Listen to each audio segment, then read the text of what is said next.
Begin. I acknowledge the violently extracted Indigenous country on which I live and write. These territories have never been ceded. I pay my respects to the elders past, present and emerging of Charkot Wurrung country, of Woi Wurrung country and of Wali Wali country.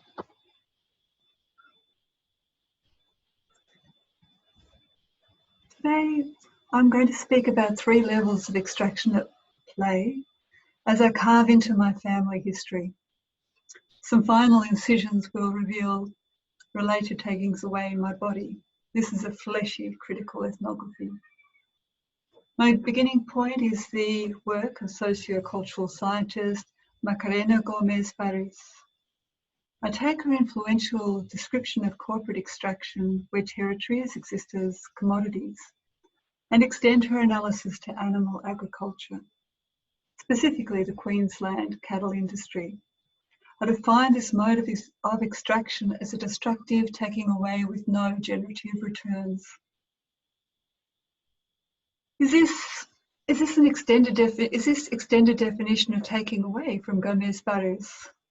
Intellectual extraction as a form of exchange, an abacus of careful give and take, made present through citation, as fair as the farmer giving life to take it away? I prefer to see my trajectory as a scholarly infection, an intensification of the excessive gifting of the thought of Gomes Barris through my unbounded response.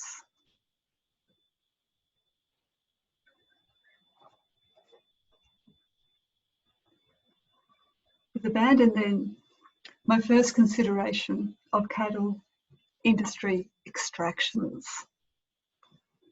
The role of cattle barons is central to Xavier Herbert's canonical novel Capricornia. As a term, it evidences the slavery that underpins pastoral success. Herbert's novel was published 3 years after my mother was born in central Queensland, and there are cattle stations out there that carry her family name, her family's culpability. My mother's family, therefore my family, have been charged of this theft by Indigenous leaders, not least Tracker Tillmouth, who tells Alexis Wright about the harm of cattle barony to his and her family livelihoods. We moved through the land and we took what we needed from it. That stopped. That stopped when the white blokes turned up and said, well, you can't come across here because I've got a barbed wire fence and I want to run cattle here, so I don't want you blokes burning the grass. So everything has changed dramatically. Mum's family, my family, built fences to contain and facilitate the extraction that goes with running cattle for profit.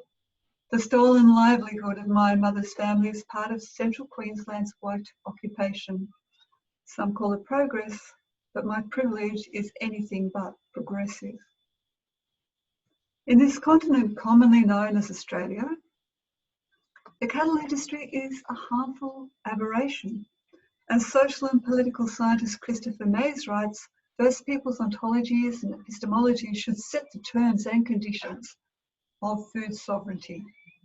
Bruce Pascoe, a farmer and writer of Tasmanian, Boonwurrung and Yuin descent, has done much to popularise what a progressive food discourse might look like. These kinds of discourses unseat the logic of settler colonial agriculture. Late last year, I travelled to central Queensland to add experiential weight to a research project that considers my family's part in developing the extractive cattle barony. Barren indeed. Each morning I was in Theodore. I stood on the banks of the Dawson River, the watery heart of the town where my mother spent the first 12 years of her life. I was on Wali Wali country, watching a river flow connect to the Upper Dawson River. The Upper Dawson River runs through Yiman country, where the Hornet Bank massacre took place in 1857. The word massacre here does not refer to the near extermination of the entire territory of the Yiman nation. Rather, it refers to the death of 11 settlers and 1 displaced Indigenous man on Yiman country who were executed in a precise reprisal for 12 murders of Yuman people by the Scott family. This is the bloodshed that created the opportunity for fences to be built by my mother's family. My family, Scottish, if not related to the notorious Scots of Hornet Bank Station. These deaths facilitated the building of fences that gave my family a living. My great aunt, born at the turn of the 19th century, told stories of afternoon teas where well-to-do types talked as if butter wouldn't melt in their mouths. And behind them, the heat of all those deaths. In the cattle farming community, fences are shared. Murderous theft continues in each title. Property titles are based on feudal law. Feudal law, the rights to land are vested in the sovereign. This is a story of sovereignty gone wrong. While in the area, I visited a cattle station in Wali Wali country run by distant relatives.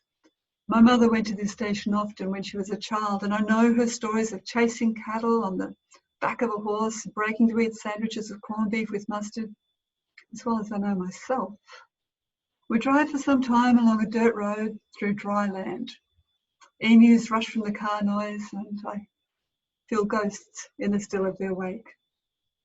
Mum remembers leaping horses down steep creek banks and a calf she loved, gathered as a chopper in the muster yard. Over a cup of tea, these stranger relatives offer a story Mum's also told me. The story of a relative, maybe a second cousin's uncle once removed, who, as Mum tells her, nearly shot one of his friends. In the distance, he didn't know who it was. He was thinking it might have been a marauder. He might have seen one out and thought more behind. He's out there, miles away from anyone. He's the only one in the place. There's an oddness in this old story, made present by the idea of one lone man who holds a gun and a ghostly surrounding by others who are present even though the lone man is the only one there.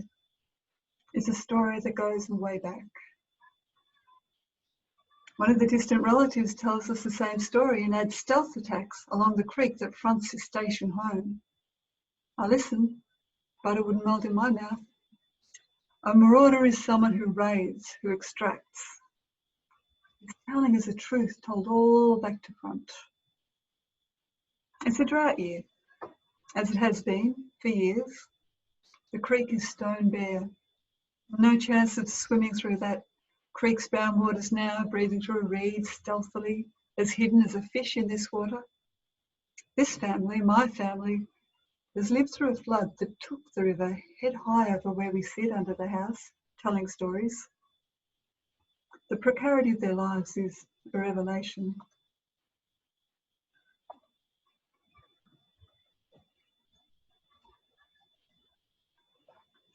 Each morning I spent in Theodore, cows and bulls and steers and calves brought their thirsty bodies to the banks of the Dawson, across the river from my perch. Drought, and up to their knees in mud, necks craning for the fresh water, needing a long drink after foraging over ground previously managed for softer footed creatures. Bovine crops grinding down fragile plant species, taking away space for the lives of other animals. Australia is not a land shaped for the needs of these hard-hoofed creatures. Cattle farming is a livelihood that smashes the possibility of other lifeways. It's got to be said, contemporary cattle barons include traditional owners seeking economic advantage that leads to the positive health indicators and further education that I represent. They are farming damaged land now barely capable of offering a bare subsistence. Cattle farming does not work well on these lands. Tracker Tillmouth, he was the inaugural chair of the Central Australian Aboriginal Cattlemen's Association. An economist as much as a political strategist, he makes the point to Alexis Wright that the best contributor to the economy, at least in the Northern Territory, is actually horticulture. As he says, the mango farmers and the fruit and veg farmers put more money in the Territory coffers than the live exports combined. He's categorical. The beef industry is not there. This harmful extraction I watch across the blue-green algae of the Dawson River need not stay in place.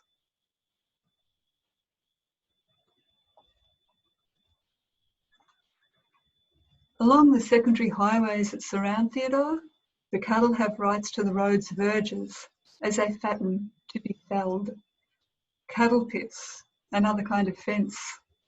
Then kill pits, where these fences lead. This is the third literal, visceral, extractive mode involved in the cattle industry.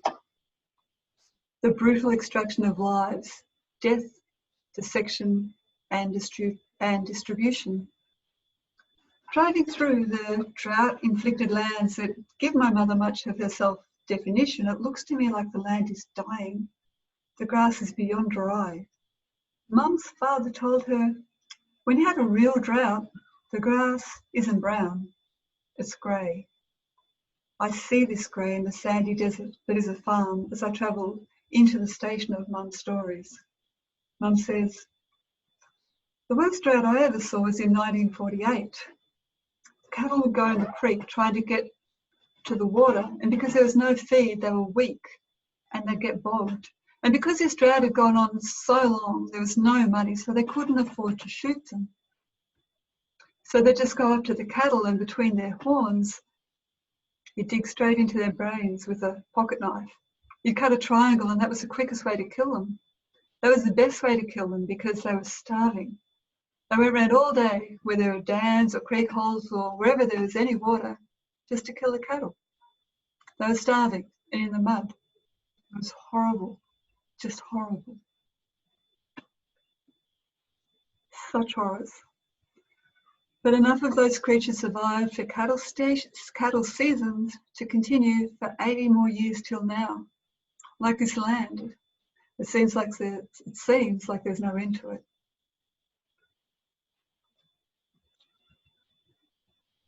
These three levels of extractive logic, extracting the livelihood and the lives of the Wale and Yiman nations, extracting the lifeways and the life of a river that cannot support the cloven feet of cattle, and extracting the bare lives of these cattle. At each layer, resource is a stark violence. My embodied response to this past at work in the present also involves the taking away. I'll now speak to the extraction active in this very project of telling the story of my family's actions in the past in an effort to destabilise the normalisation of the cattle industry and the imbricated ongoing theft of Indigenous country.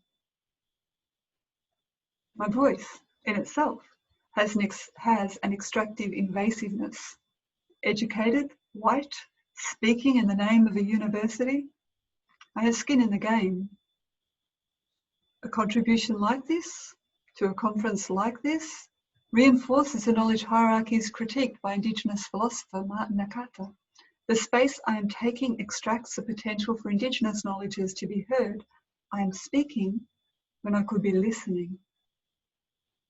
By speaking, I perform, in Nakata's terms, the savage work of my institution. By speaking, I reinforce the relations that harm the Indigenous people of this continent that most people call Australia. The Academy offers me an email address, sessional pay, and a research trip to Theodore, so I might prepare work that keeps the fences of my privilege tight. Perhaps I'm like those cattle on the road out from Theodore, writing with an apparent freedom, but yet serving needs that are not my own. As Nakata points out, each word I speak reinforces the archive's particular knowledges. I achieve legitimacy and authority at the expense of other knowledge. Yet when I speak, working to enact the Uluru Statement's injunction to get on with truth-telling, it's like I raise my hand in a union meeting, mouth off in a rally. Being counted makes me feel I count. And in doing so, I sustain the system. This awareness fences me in, restricts me as I write. My family stories are part of the structure I work to wrestle away from. Yet in I dig, in as deep as I can go. My privilege is a post, and my use of my advantage is a wire. I write to tear these fences down. Barbed, the wire holds me tight to the post. There's another level of extraction. My preparation of this paper took resources that had to be extracted. The cost it takes to live my life are high. A world in crisis does not need the likes of the consuming class I represent. And it also takes something from me, this telling of meat as a trauma of extraction, this refusal to commend death as a worthy agricultural endeavour. It is risky to depict meat making as a culturally accepted violence. My stand takes me away from what is heard as sense. The meat industry involves a living, both in terms of paid work and in terms of a regular diet for many humans. Some of you might well be listening as I speak. So my work to think about my family's history and future in these terms is an exercise in extreme discomfort. And no matter what I say, I will lie to those who don't think as I think. And the final level of extraction that this work performs takes place at the cold face of the psyche. In bearing my mother's heart and history, I expose my own heart and past. My story turns my heroic mum's heroes into villains. Mum comes along with me, despite the hurts in this narrative shift. She gives me permission to write whatever I want. She's brave. Some would say reckless. Perhaps it runs in the family. We share an aligned political will. Before going to Theodore, I lent Mum a book that tells of the Hornet Bank massacre. She said it made her sick at heart. This sickness is an ache that demands the repair of rematriation. Mum knows this. It cuts her to the quick, and so she spills her guts on the kill floor. We cannot give away our past, but we do not want it to be our future. Even then, part of me says to her, stay quiet. But the rest of me says, help me. Help me take up the responsibility that is seated in our bloodied story of taking away. This is our family inheritance. She exposes her entrails and I read them as best I can, so I might wrench up our post of privilege from this extractive spill, cut the wire of advantage and open space for something more. Thank you for staying with this bloody story to its end.